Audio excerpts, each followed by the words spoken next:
ಕಂಡ ಒಡನೆ ಹೊಡೆಯಿತೊಂದು ಮಿಂಚು ಪ್ರಖರ. ನನ್ನ ಗಡಿಯೊಳಗೆ ನನ್ನ ಯುಗದೊಳಗೆ ಇಂಥ ಪ್ರತಿರೂಪ ಇರಲಿರಲೆ ಮಗೆ ಎಂಬ ಹಿರಿಕನಸ ಕಂಡ ಕೆಂಪೇಗೌಡ.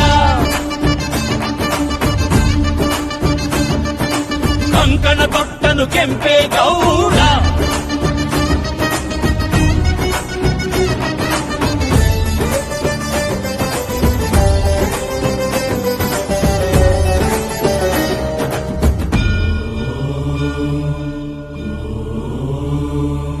ಕನಸಲ್ಲಿ ಬಂದಳು ತಾಯಿ ದೇವಿ ಅಣ್ಣಮ್ಮ ತಾಯಿ ಜಗನ್ಮಾಯಿ.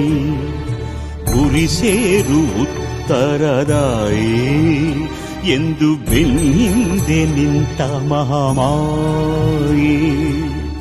ಉದಾಯಿಗೊಮ್ಮೆ ಅಡ್ಡು ಬಿದ್ದ ಗೌಡನು ಕಾಲವ ನೋಡಿ ಅಡಿಗಲ್ಲು ನೆಟ್ಟನು. ಬೇಟೆಯ ನಿಟ್ಟ ಹೆಜ್ಜೆ ಹೆಜ್ಜೆಗೊಂದನು ಗೋಪುರವಿಟ್ಟ ದಿಕ್ಕು ದಿಕ್ಕಿಗೊಂದನು.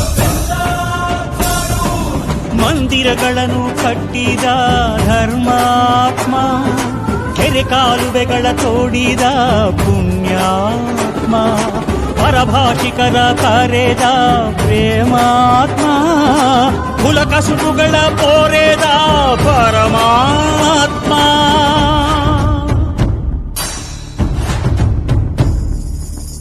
ಊರ ಕಟ್ಟಿ ಸೂರು ಕೊಟ್ಟ ಆಲ ಬೇಲ ತಾನೇ ನೆಟ್ಟ ನಾಡ ಪ್ರಭು ಎಂಬ ಪಟ್ಟ ಕೆಂಪೇಗೌಡ ಹೊತ್ತು ಬಿಟ್ಟ. ವಿಷ್ಣು ಶೈವ ಪಂಥವೆಲ್ಲ ಒಂದೇ ಎಂದ ದಾನ ಧರ್ಮವು